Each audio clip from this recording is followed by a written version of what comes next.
Okay, we've done our voice check, so now it's time to begin the program. I begin with the general guidelines, magazines, and newspapers, since I am not reading a book right now. So when starting a recording, open with, I'll press record. All right, so now I'm ready to begin recording.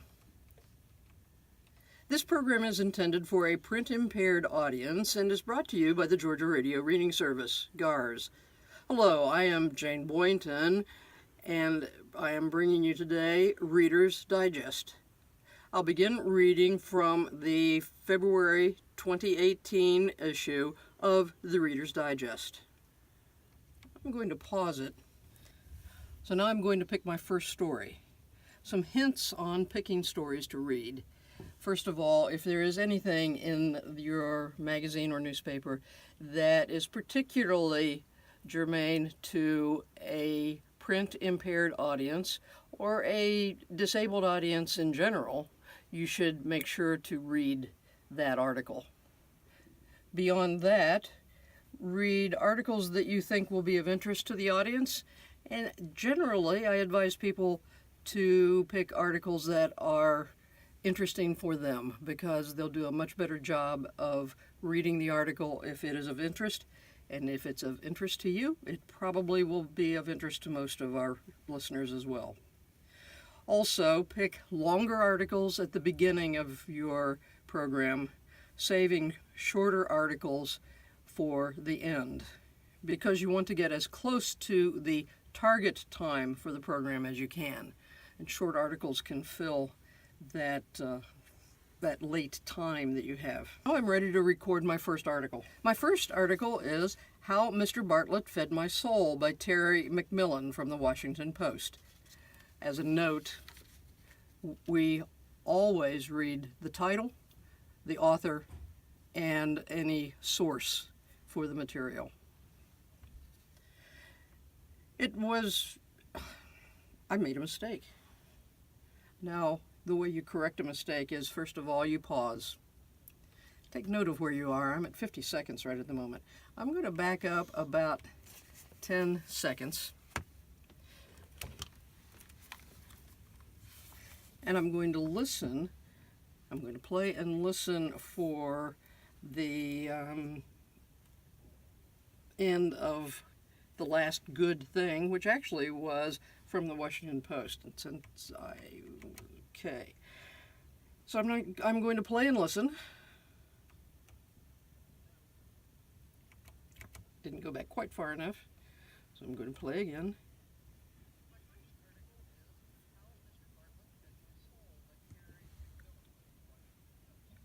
Okay, I heard from the Washington Post, so I pause, get ready to read, take a breath, and I'm going to strike the record key as softly as I can. I was 13 or 14. It was summer. We lived in a raggedy house in the thumb of Michigan with no screens on the window in the attic. I'm going to pause again, and it's a good idea, especially when you're new at doing this, to back up and listen to that fix.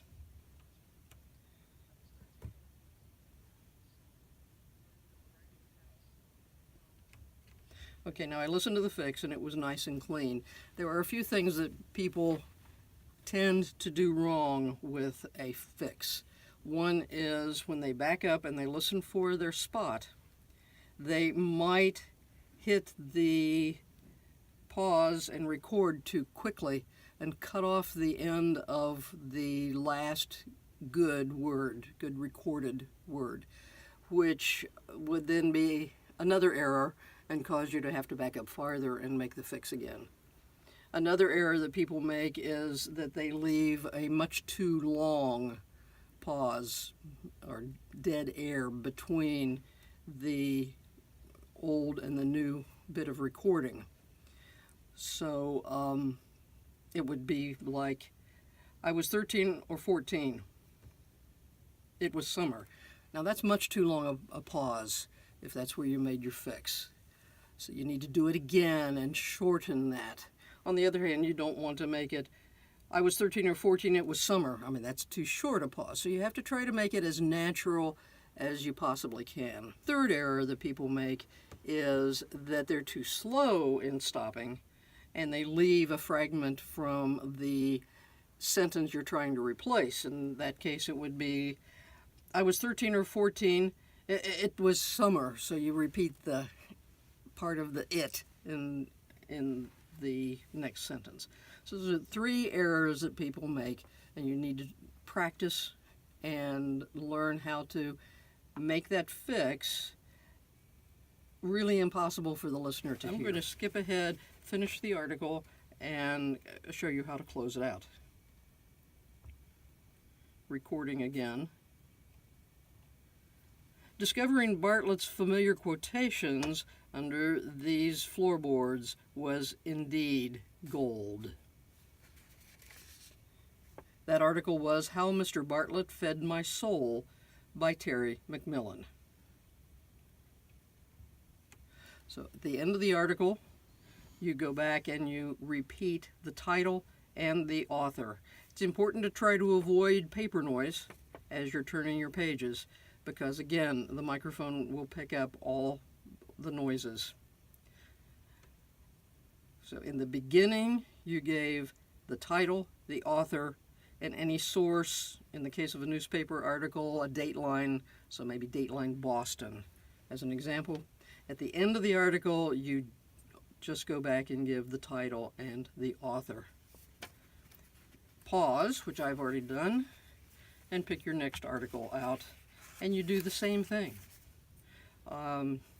You would say, my next article is This Normal or Nuts? By Lou Coleman.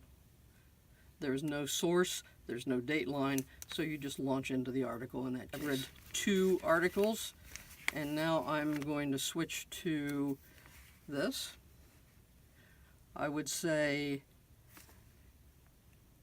now switching to Bottom Line Personal, November 15th, 2017.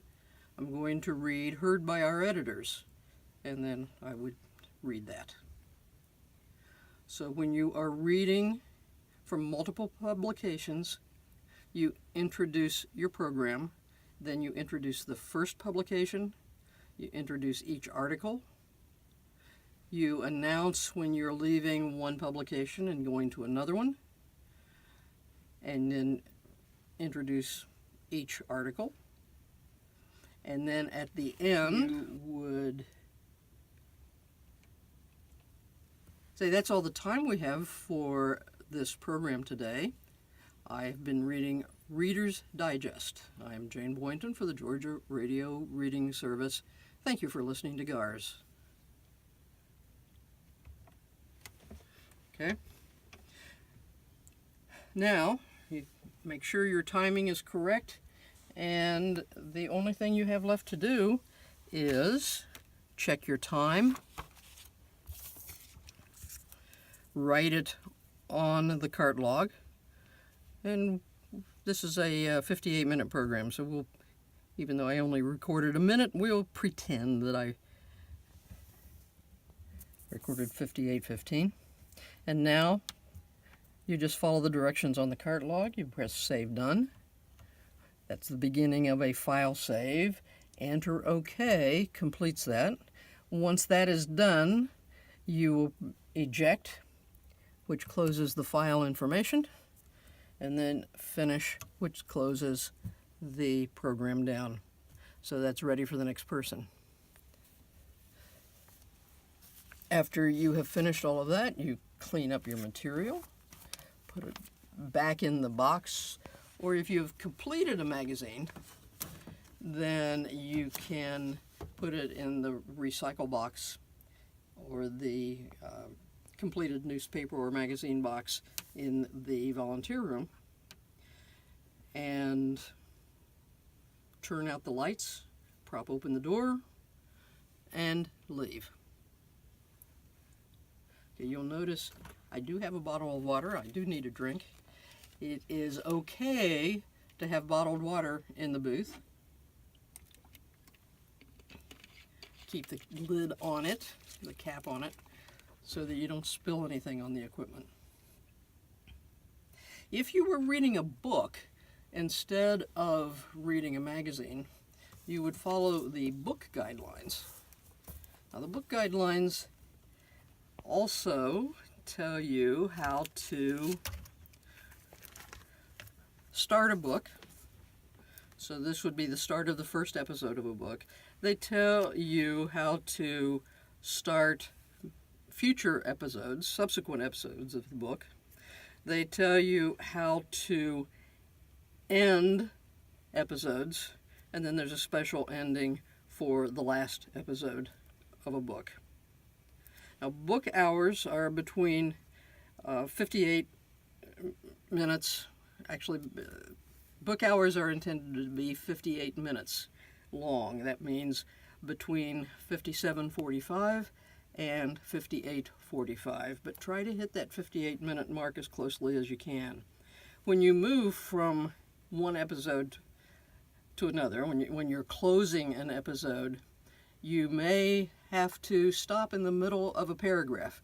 It's not important to read whole chapters or whole pages. It's good to read whole sentences, but that's why you have a minute of play in the guideline. Each episode must be 58 minutes, including the last episode. So if your book is complete and you've only recorded 45 minutes, you'll have to come up with another 13 minutes, in that case, of fill material. That fill material might be information about the author. It might be information about the subject matter of the book. It might be something else that the author has written, a short bit from another book or article that the author has written. If you have any problems coming up with material, see a member of staff and they can give you a hand, at least for your first few books as you get the hang of it. A few other reading tips. When you're reading, be sure that you are enunciating clearly, but speaking naturally. Don't over enunciate. Don't speak too slowly or too fast, but speak very naturally, as though you were speaking to someone. Think of yourself as reading aloud to someone who's in the next chair. You should have some life in your voice. So read as though you are interested in the subject, even if you're not so interested in what you're reading right then. Read as though you were interested in the subject, so that you have life in your voice. Avoid a monotone at all costs. If you're reading something and there are quotations, as in a news article, you should change your voice a little bit for the quotation. Drop it a little, or raise it a little, or speak a little slower, or a little faster. Don't overdo it. If you're reading fiction, you should try to come up with a slightly different voice for each character in your book. Again, a little higher, a little lower, a little faster, maybe a little bit of an accent, but again, do not overdo it. Most of us aren't all that good at trying to do voices, so we shouldn't try to go too far. If you're reading a website, then what you should do is you should pronounce it if it is pronounceable, and if it is important for the person to be able to go to that website, and you'll have to judge whether this is something that your listeners are going to want to go to. Then read it a second time and spell anything that might need to be spelled to be understood. Same thing with an email address. Read the email address and read it a second time and spell the name. Phone numbers. Read 0 instead of O, so that it's not confusing to people to know whether you meant the letter O or a 0. Any number, as a matter of fact, you should read the zeros if they're present. And phone numbers, if they are a number, say for a service that people might want to take advantage of, read the number twice. Just say, that number again is, and read the number again. If there are pictures, especially in magazines and newspapers, if there are pictures there, describe the pictures, if at all possible. Tell people that there is a picture accompanying this article. Let me just find one here.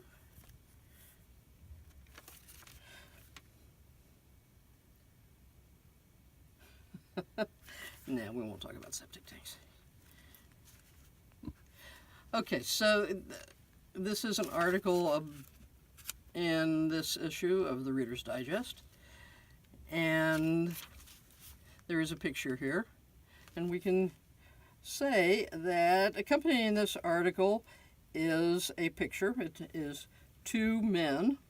One is in khakis and a golf shirt. He's perhaps a little overweight.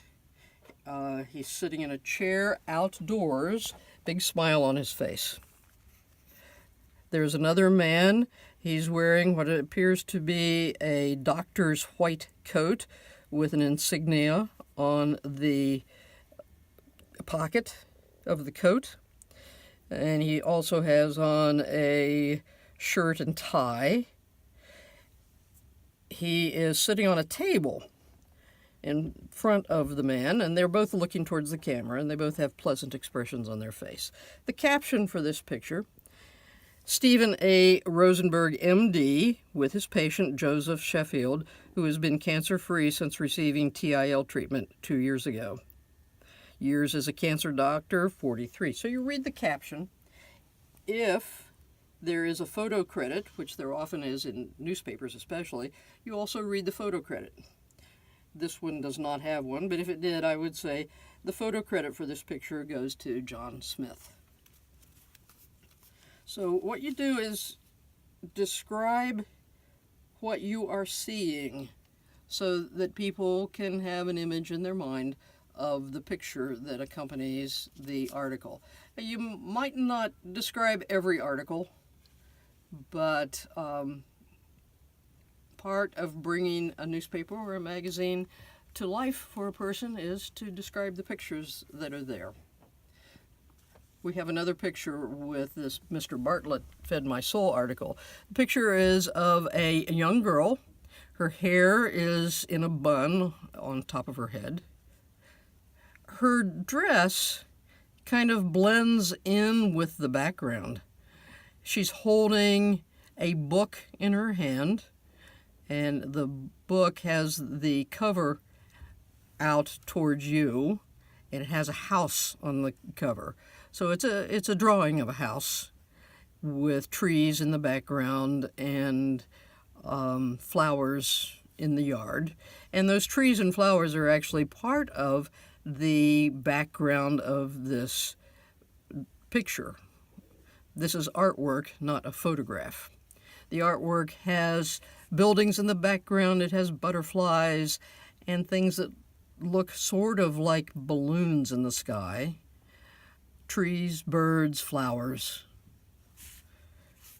Okay, one more thing about books is when you fill out your paperwork for books, you will fill out a book log for each book. And in the book log, you'll put in your name, the title of the book, the author, the genre, as best you can say. So it might be a mystery, it might be a woman's book, a kid's book, a young adult book, a classic book. The author, the publication year,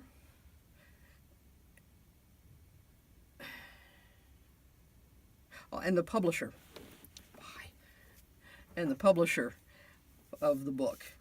Then for each episode, you'll fill out a line on this book log with the date that you read, the pages that you read, the time, the cart log, the booth, and any notes. And the notes might include that it had foul language or violence, or that you had a problem at the 10-minute mark that the producer should take a look at, or just anything that you think people should know.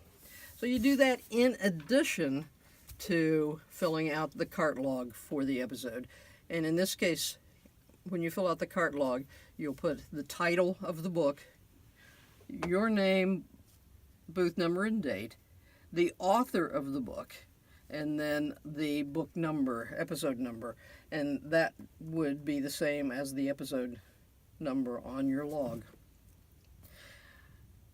The rest of the log you fill out just as you did for anything else. The cart logs will go in the black cart log bins marked book, the one marked book. The book log you'll keep with the book until you are finished with it. So a few things for finishing up. If you were reading a book, as I said, you would take your book log, fold it over just to make it neater, put it inside the book, and each book reader has one of these black folders. So you would put the book into the folder with your name on it. If it was the last episode of the book, you would take the completed book log and you would put it in this wire basket that says place finished books here. Okay. Pick out a new book. If there's something on the shelf that you would like to read, sign it out on the book sign out log so that we know who is reading what book. And you're done. Well, except for putting the cart log into the book spot. For the magazine episode, I would take my cart log, I would put it in the appropriate black box. I would find in one of these two where the Reader's Digest, it goes in the P to S drawer, and put it back in there. If I was finished with the magazine, I would drop it into the completed magazine bin. That bin has magazines in it that are available for people to take and read because we're finished with them. When you come in to pick up your assignment, you may be coming in for a regular assignment that you have every week, or you may be a substitute for a program. Come in and look for yourself on the volunteer calendar. So in this particular case, we'll pretend I am Paige Smith and I'm reading Atlanta magazines. I'm going to be in booth 2 from 4 p.m. from 1 p.m. until 3 p.m. So Atlanta magazines is going to be in this cabinet, A to B. Pick out the folder with Atlanta magazines, and I'll find in here my materials, any notes that I have left to myself, maybe for whatever reason, or the last person who read at least. And in this case, often there's a copy of the guidelines in this folder. Or you can find guidelines if you want your own hard copy. You can find guidelines in alphabetical order in this rack. And there are copies of all the current guidelines in a black notebook in each one of the booths. You pick up a cart log to record the details of your recording, and then go find the booth that you were assigned to, which was booth 2. So you walk in, And you can see booth 2, the big 2 on the door, and it is occupied at the moment.